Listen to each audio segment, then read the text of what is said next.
All right, so yesterday the ANC celebrated its 112th anniversary where the president of that party, President Cyril Ramaphosa, delivered the much-anticipated January 8th statement speech. Let's dissect that a little bit now.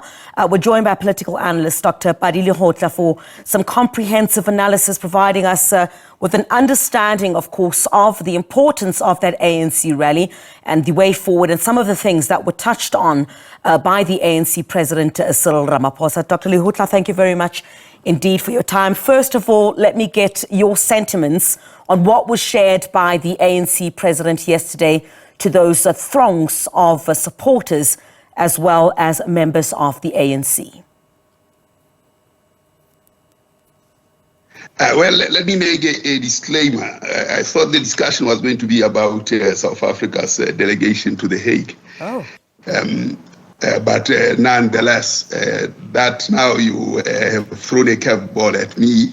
Let me not disappoint and make the necessary adjustments to this, because I also keenly followed the January 8th statement.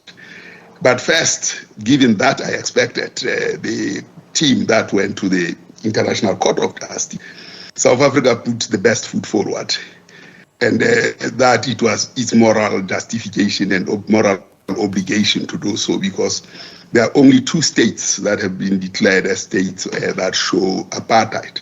Is the state of Israel and the state of apartheid South Africa. So only South Africa could lead this, and it did well. Now, coming to yesterday's January 8th statement, well, we are in deep trouble, very, very deep trouble, and I don't think I made a call that the elections be suspended. I made that call, or rather postponed, not suspended. I didn't make that call very lightly, because the challenges that South Africa faces and the choices that they have to make have to be made on a very sound knowledge base, on a very sound process of choices. And I don't think we have crystallized those choices to the extent that I doubt if we really understand what the meaning of democracy is, which is really a sustained improvement of services across space and time, sustained improvement of services across space and time. Now, when you look at the manifestos of the politics or the January 8th statement, it doesn't provide that encouragement that a sustained provision of services across time and space is possible. And it fails to do so against the background of that having not been possible. So the rush is probably to the union building rather than addressing the core issues of poverty, inequality, and unemployment.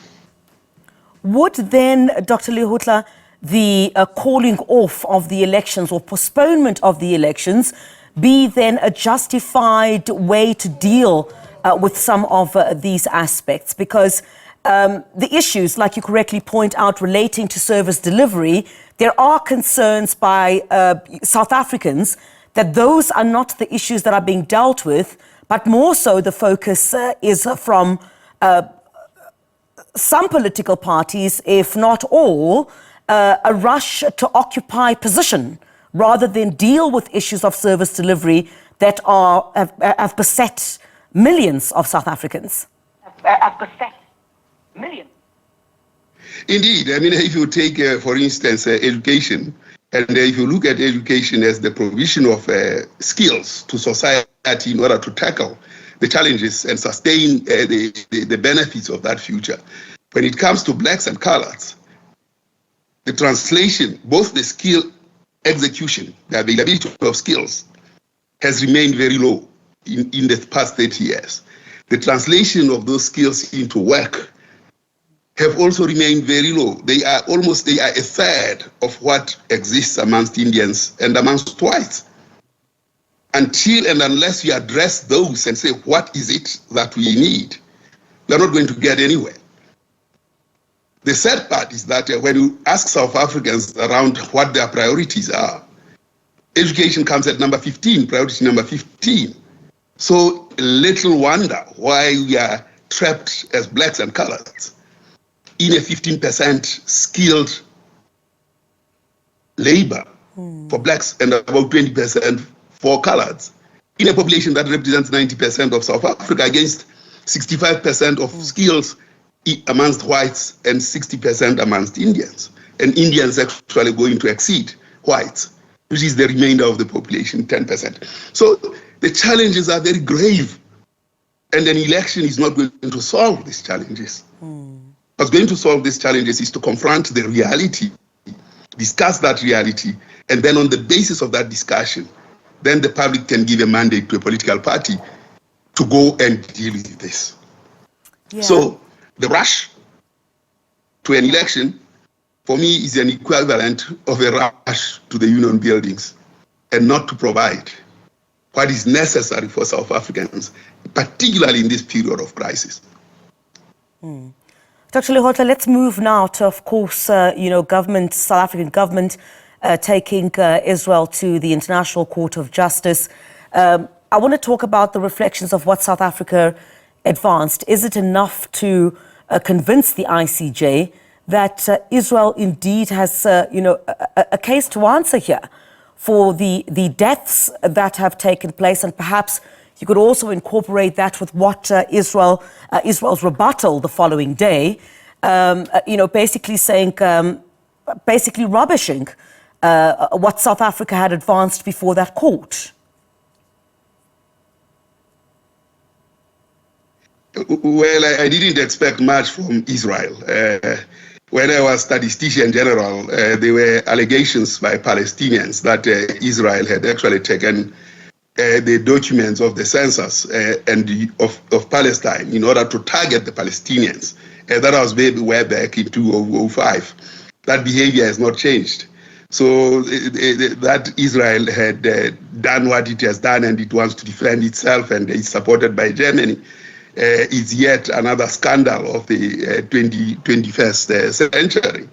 What South African government did was what South African government holds as its birthright, to go and talk about apartheid Israel and defend and support the Palestinians.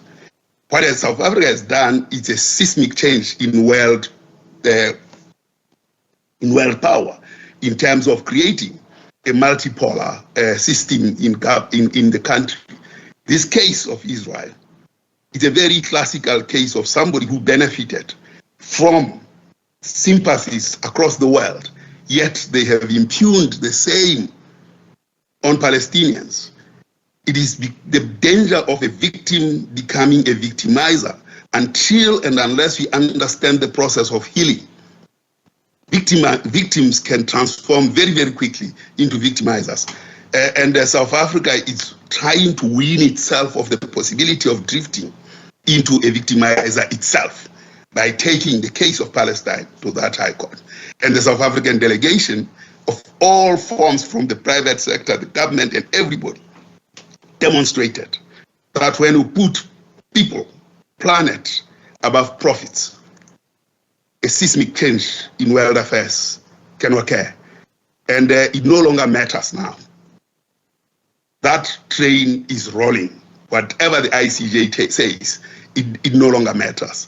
That part of a seismic movement forward, of changing equations in world affairs, has taken place. And I think we need to take leave from what South Africa has done in relation to our next election. That train affects us as well. It's our train. Doctor, I want to look at, the support that South Africa has received. Certainly, there seemed to have been lack of support for South Africa in its stance or its decision to take Israel to the ICJ from very important quarters where one would generally expect that South Africa should be receiving some support from.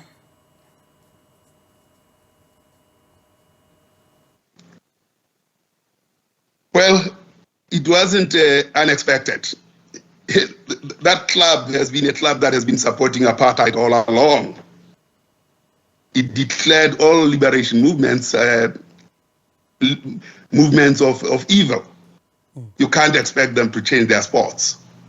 Of course, they modified their position when they saw that the inevitable was going to come.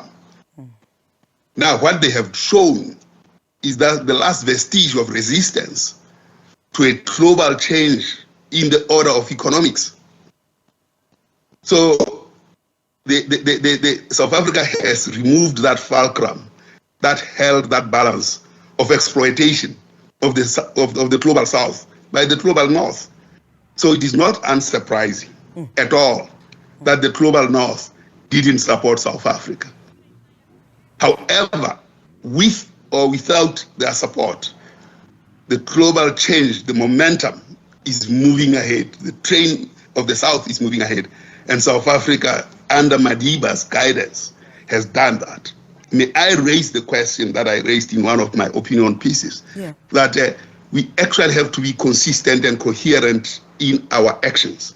We cannot have Madiba's house in Horton under such debt when we are providing the solutions to the world. We have to be coherent and consistent. Inconsistency of our conduct provides weak spots through which we attack ourselves, and we can easily be attacked. So solidarity about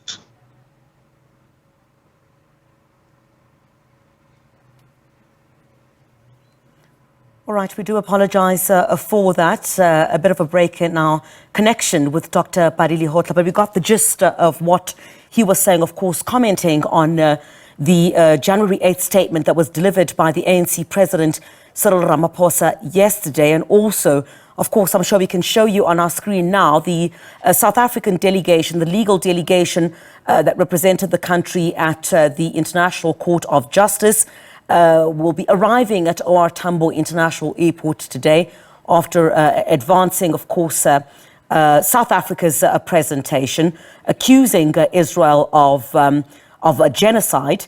And those pictures we'll bring to you live in just about a moment from OR Tambo International Airport. I'm sure we'll have those.